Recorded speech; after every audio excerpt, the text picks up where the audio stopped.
Iku ramene dunya. Riyen Rasulullah niku rak sae-saene tiyang niku mawon disisipi tiyang munafik. Karena ndak ada cerita pendapat itu memuaskan semua napa pihak. Rasulullah rak kesayangane pangeran. Niku pun ndak bisa memuaskan semua orang. Sehingga orang yang kecewa ya jadi munafik. Pemenang terima kiai, terima presiden, terima kapolri, terima pangam, nggak bisa. Apapun konsepnya itu nggak bisa. Mesti ada yang setuju pendekatan ekstremis itu persuasif. Sing sitok harus tegas. Kalau nggak tegas nggak bisa membasmi akar-akarnya. Sing jare persuasif, nak tegas mereka dendam malah kacau negara.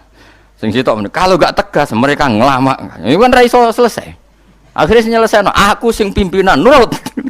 Akhirnya sing pendapatnya gak tiga. Nurut ya nurut mergo dipecat tapi terus balelo sithik. Balelo apa? Sithik-sithik. Masjid ge ngoten nasibe, kiai ge ngoten. Kulo nek ade murid kuatah, ade santri kathah sing kiai ge kathah. Wono kiai niku sowan kula, Gus, masjid iku ape nganakno zikir Ramadan. Dadi 24 jam full mulai bar subuh sampai sahur. Saking semangate ibadah Ramadan. Terus ibadah ning dia muni takok, ya teng masjid. Dadi masjidé ben makmur, terbaik masjid makmur. Tak omongi. Lah apa ngarit itu ora ibadah. Apa dadi satpam mergawe iku gak ibadah. Apa nyupir angkot golek nafkah ibadah. Kiye kok goblok ra karuan aja muni ngono. Astagfirullah iki ora urusan iku, Gus. Ya urusane mergo ke takmir dadi ben keren, pas ke takmir masjid rame ngono. Berarti sing nama baike kan kuwe. Nek pengiran ra butuh iku, pengiran kepingine seorang bapak golek nafkah. Anake kepingine sekolahan ya satpam teko, ora teko alasane itikaf. Kepingine pangeran ya bis sing tetep jalan, dadi wong sing nyetop iku ana bis aja kok mandek mergo itikaf ayo mending. Kecewa lho. Wis bae ku piye dicapik ra ndukung. Padahal mek kula yo nyucup yo hormat, tapi tetep gremeng mergo idenya enggak keturutan.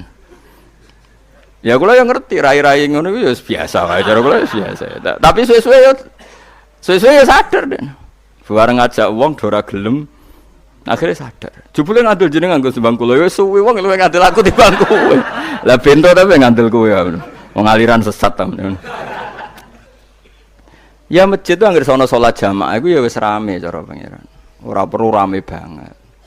Nak rame banget terus bakal pentol leren, satpam leren, supir angkot leren. Nah iku jek sepele. Dokter leren. Wong ape lara.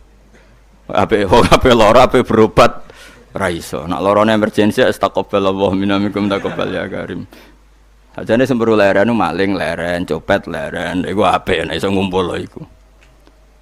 Makanya ngaji iku ngambek wong alim kan, karena orang alim itu yang tahu duduk perkaranya agama. Seorang lagi yang tahu duduk perkaranya agama. Nabi itu kalau ngendikan tuh sampai sahabat tuh enggak bisa menampung. Kadang menyebut kebaikan satu majelis sampai 63. Sampai 70. Misalnya Nabi ngendikan al-imanu bid'un wasituna bid'ah. Iman itu ada 63. Terus nyebut terus. Pertama ngendikan a'la la ilaha illallah, tertinggi adalah kalimat tauhid. Wa adnaha imatatul adza anit thariq, terendah adalah menyingkirkan hal-hal yang mengganggu yang apa? Mukmin atau mengganggu jalan. Terus ngendikan seperti itu. Sehingga pernah suatu saat Rasulullah itu ngaji di masjid. Rasulullah itu ngaji di masjid. Nabi kalau ngaji di masjid itu memang di teras, jadi terbuka. Terus ada pemuda santai dengan santainya nggo pacul, ngliwati Nabi ngaji diliwati. Nggo pacul, ya santai. Singkat cerita semua sahabat itu mencibiri. Celaka betul pemuda itu, ada Rasulullah ngaji tidak ikut tapi dia berlalu saja bawa cangkulnya. Kata Nabi, kamu jangan komentar demikian. Jika dia kerja menafkahi ibunya yang lemah atau anaknya yang lemah, dia juga ibadah dan itu juga sunnahku. Akhirnya sahabat mereka sadar. Jadi untuk meramaikan Islam itu tidak harus semuanya ngaji di masjid. Sing ape kerja ya ben kerja. Yang penting ora dadi germo, ora pengedar narkoba. Nah, itu ora kerja kang perusakan. Jadi sebetulnya orang tuh nggak bisa mengatakan kerja mau pengedar narkoba itu ndak. Pengrusakan itu namanya. Tapi kayak adol pentol terus hal-hal yang halal itu namanya apa? Kerja. Dan kerja itu ibadah. Efek dari pikiran ulama yang seperti ini, akhirnya masjid daerah ulama itu sepi-sepi.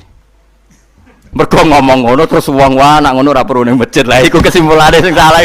Kok terus kesimpulane nak ngono ora perlu ning masjid bar saiki. Maksudnya orang ngono sing di aktivitas nggih monggo. Nek sing ada aktivitas timbang turu ning omah akhirnya aduk ibadah di masjid atau jatuh turun di masjid. Nah, akhirnya daerah-daerah tertentu sing akeh ulama mesti masjidnya sepi, tak jamin. Jajal gitu loh nih Rembang. Oh, tambah sepi. Karena ulama cara berpikir, jong kerja ya ibadah, ngernet ya ibadah, mulang ya ibadah. Akhirnya mau masjid pas tarawih. Iku yang golek sing cepet.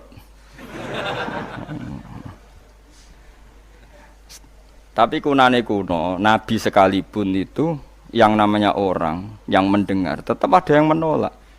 Konsep perang di luar kota itu kan secara teori militer itu rasional. Bikin kontak ya rasional. Tapi orang yang berpendapat tadi, ya Rasulullah kita di rumah saja, itu ya gelo. Kayak tadi orang yang ingin memakmurkan masjid kemudian kan saya seperti itu ya gelo. Kalau pikiran saya suatu saat dia sadar, intinya sadar, terus sowan saya sadar. Karena ya muridnya ada murid beda angkatan ya, dia semi-semi teman sama saya. Tak omongin ngene, jong kowe nak pancen seneng masjid tenan, masjid itu aja dadi problem bagi umat. Misalnya gini, aja sampai kenapa ora nyupir angkot demi nak mirno masjid, kenapa ora tugas satpam demi makmurno masjid. Berarti masjid ini menjadi problem penghalang dari sistem sosial ekonomi. Kowe seneng masjid darani problem, kowe seneng masjid dianggap kambing hitam. Ya sudah, sholat jamaah saja, sholat jamaah di masjid.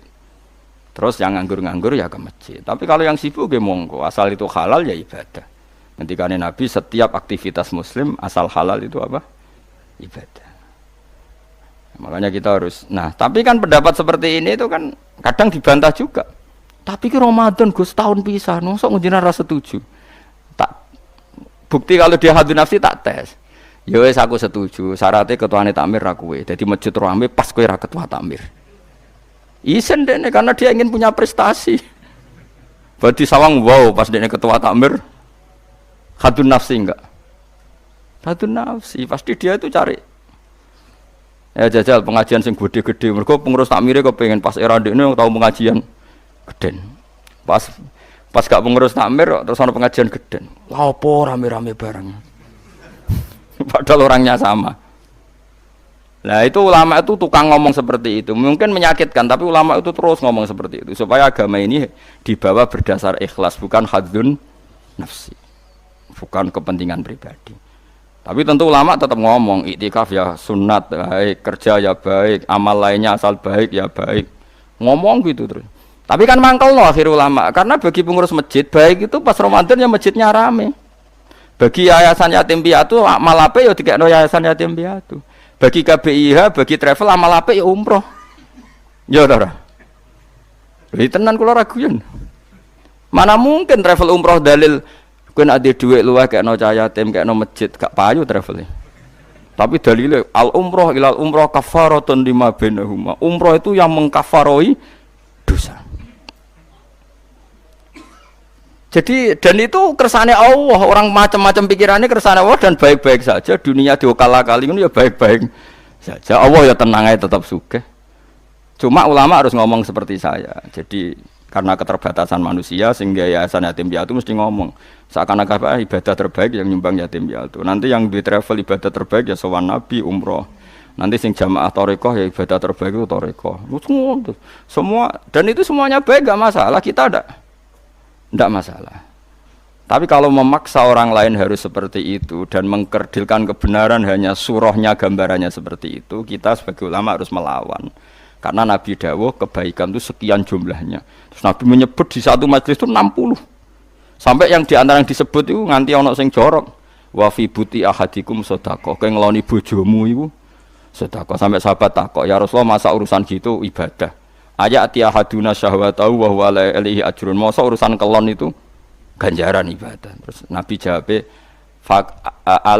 kata Nabi, "Faqih falawadu'a fi haramin akana alaihi wisrun." Kalau andikan dia meletakkan mental seksnya atau aktivitas seksnya di luar yang halal, apakah itu tidak dosa?